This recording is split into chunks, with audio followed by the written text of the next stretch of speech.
नमस्ते दोस्तों।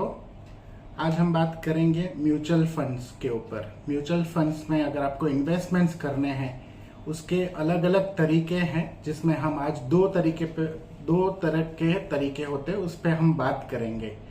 वीडियो शुरू करने से पहले मैं आप सब दर्शकों को और हमारे व्यूअर्स को, सब्सक्राइबर को और क्लाइंट्स को, सबको, फ्रेंड्स को रिक्वेस्ट करूंगा, सबसे पहले आप लोग इस वीडियो को लाइक करिए और हमारे YouTube चैनल को सब्सक्राइब करिए। मैक्सिमम लोगों को आप फॉरवर्ड भी करिए, शेयर भी करिए, बिकॉज जितना आप हमें लाइक्स देंगे, सब्सक्राइब करेंगे और जितना फॉरवर्ड करेंगे इतना हमारा वीडियो ज़्यादा वायरल होगा और हमें अच्छे अच्छे वीडियोस बनाने का प्रोत्साहन मिलेगा। तो आप सबसे रिक्वेस्ट है कि सबसे पहले आप इसको ज़्यादा से ज़्यादा लोगों के साथ में शेयर करिए। अभी मेन टॉपिक पे आते हैं। हम जो SIP करना चाहते हैं, SIP म्यूचुअल फंड्स में दो टॉपिक्स पे हम आज बात कर रहे हैं। SIP मतलब सिस्टमैटिक इन्वेस्टमेंट प्लान और दूसरा होता है लम्प सम। म्यूचुअल फंड्स में अगर आप इन्वेस्टमेंट्स करना चाहते हो तो सिस्टमैटिक इन्वेस्टमेंट प्लान के बारे में अगर मैं बताऊं तो उसमें आपको एक आपके बजट के हिसाब से एक सिस्टमैटिक मंथली इन्वेस्टमेंट्स प्लान करना होता है। फॉर एग्जाम्पल, अगर आप 10,000 का इन्वेस्टमेंट कर रहे हो तो एवरी मंथ आपका 10,000 का उसका जो ECS है वो आपके अकाउंट से कटेगा। लमसम इन्वेस्टमेंट होता है, उसमें आप वन टाइम में एक अमाउंट आप कॉर्पस डाल सकते हो। जैसे कि आपका जो भी बजट है उस बजट पे आप जैसे 1 लाख डालना चाहते हो तो एक साथ में आप म्यूचुअल फंड में 1 लाख एट ए टाइम आप डाल देते हो, फिर आपको वो पैसा उसमें नहीं डालना होता है। तो आज हम एक इलस्ट्रेशन के माध्यम से, एक एग्जाम्पल के माध्यम से हम समझेंगे कि इन दोनों में से, जैसे SIP सिस्टमैटिक इन्वेस्टमेंट प्लान और लमसम इन्वेस्टमेंट्स, इन दोनों में से ज्यादा फायदे कारक कौन सा है या ज्यादा रिटर्न्स कौन सा प्लान देगा। दोनों अच्छी चीजें हैं क्योंकि ये आपके रिक्वायरमेंट के ऊपर निर्भर करता है कि आप क्या करना चाहते हैं। जिनकी रेगुलर मंथली इनकम होती है, जो सैलराइड पर्सन है, नॉर्मली वो SIPs करते हैं बिकॉज उनका इनकम जो है वो फिक्स्ड होता है, एवरी मंथ उनको आता है।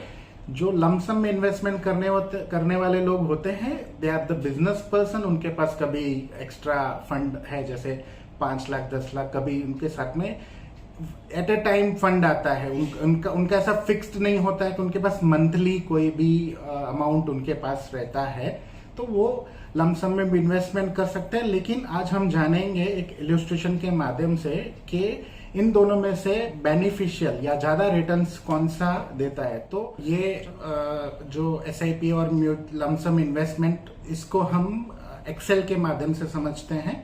मैं आपके साथ में स्क्रीन शेयर कर रहा हूं। तो यहाँ पे आप देखिए, सोनू और मोनू, ये दोनों जन इन्वेस्ट करना चाहते हैं म्यूचुअल फंड्स में। सोनू SIP के थ्रू इन्वेस्टमेंट्स कर रहा है, जिसमें 10,000 रुपीज एवरी मंथ डाल रहा है 12 महीने के लिए। जनवरी से लेकर दिसंबर तक वो 10,000 डाल रहा है, तो उसका टोटल इन्वेस्टमेंट हुआ 1,20,000। और आप यहाँ पे देखिए, मोनू है वो एट ए टाइम जनवरी मंथ में ही 1,20,000 इन्वेस्ट कर रहा है। तो उसने लमसम इन्वेस्टमेंट्स कर दिया है और एवरी मंथ में उसको और कोई इन्वेस्टमेंट नहीं करना है। दोनों का इन्वेस्टमेंट सेम है। अभी आप देखिए, जनवरी में जब ये सोनो इन्वेस्टमेंट कर रहा है, फॉर एग्जांपल उस टाइम पे वो SIP की NAV चल रही है 100 रुपीज, तो उसको 100 यूनिट्स मिल रहे हैं, उसका इन्वेस्टमेंट हो रहा है 10,000 रुपीज। और जब मोनो इन्वेस्टमेंट कर रहा है 1,20,000, NAV हम उसको सेम पकड़ेंगे, तो अगर उनको 1200 यूनिट एट ए टाइम मिल जाते हैं बिकॉज उनका लमसम इन्वेस्टमेंट है, तो इनका investment at a time 1200 units का हो गया और सोनू का इन्वेस्टमेंट 100 यूनिट्स का। उसके बाद में हम जब इसका एग्जांपल रहे तो आप NAV उसका जैसे मार्केट के हिसाब से, मार्केट जैसे फ्लक्चुएट कर रहा है वैसे उस म्यूचुअल फंड्स की NAVs ऊपर नीचे होती रहती हैं। तो हमने NAV जो है वो दोनों के लिए सेम रखी है एवरी मंथ में। जैसे 100 रुपीज की NAV थी जनवरी में, सेकेंड में फरवरी में 95 हुई, फिर मार्च में 90। वैसे वो फ्लक्चुएट होती है, कभी बढ़ती भी है, कम भी होती है, दोनों होती है। यहाँ पे हम ये एग्जांपल इसके लिए बता रहे हैं क्योंकि दोनों को सेम प्राइस पे ही यूनिट्स मिल रहे हैं।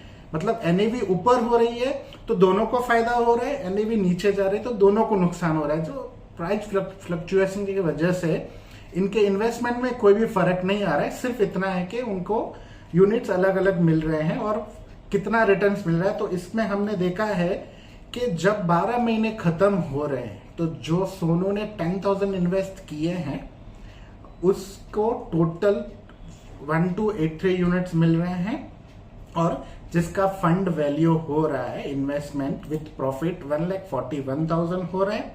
और जो लमसम मोनू ने इन्वेस्टमेंट्स किए हैं उनके 1200 यूनिट ही थे, बट उसके प्राइस जो भी अप एंड डाउन हुए, बड़े कम हुए हैं, उस वजह से उनको रिटर्न आया 1,32,000।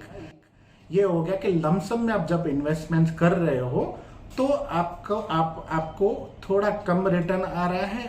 आप SIP के थ्रू जब कर रहे हो, मंथली डाल रहे हो, तो उसमें आपको ज्यादा रिटर्न आ रहा है। उसका मेन रीजन है कि जब मार्केट गिरता है या फिर उसकी NAV कम होती है तो उनको ज्यादा यूनिट्स अलॉट होते हैं और वो प्राइस जो होता है यूनिट्स का एवरेज मिला के एट द एंड आपको ज्यादा यूनिट्स मिल रहे हैं। तो इस एक्सेल शीट से हमें पता चल रहा है कि अगर आप दो तरह के इन्वेस्टमेंट्स करना चाहते हो तो इसमें SIP में आपको ज्यादा फायदा है। हम कतई नहीं बोल रहे हैं कि लमसम में इन्वेस्टमेंट्स नहीं करना चाहिए। लमसम वो आपकी रिक्वायरमेंट है। अब आपकी रिक्वायरमेंट के जैसे मैंने पहले ही वीडियो के पहले एग्जांपल दिया था कि लमसम में नॉर्मली कौन इन्वेस्टमेंट करता है, जिनको एक साथ में पैसा आ रहा है और जिनको ऐसा सिस्टमेटिकली एवरी मंथ में कोई भी इनकम जनरेट नहीं हो रही। उनको पता है कि आज मेरे पास फंड है, मैं इन्वेस्टमेंट कर दूंगा, वो भी अच्छा रिटर्न पा सकते हैं क्योंकि ये सेफ इन्वेस्टमेंट है। और म्यूचुअल फंड्स में बहुत सारे फंड्स होते हैं, अलग अलग तरह के मिड कैप, ब्लू चिप और अलग अलग फंड हाउसेस हैं। उसके ऊपर अगर आप लोगों को डिटेल वीडियो चाहिए तो ये कमेंट बॉक्स में आप प्लीज कमेंट करिए। और आप जितना कमेंट करेंगे, जितना शेयर करेंगे, इतना हम आपके लिए एडिशनल इंफॉर्मेटिव वीडियो बनाएंगे, क्योंकि ये म्यूचुअल फंड्स टॉपिक बहुत बड़ा है। इसके ऊपर आप 100 वीडियो भी बनाओगे तो भी कंप्लीट नहीं होगा। तो आप सब दर्शकों से रिक्वेस्ट है कि आप मैक्सिमम कमेंट करिए और बताइए, और हम आपको ये वीडियो कैसा लगा ये भी आप आपका ओपिनियन दीजिए। थैंक यू, धन्यवाद, नमस्ते।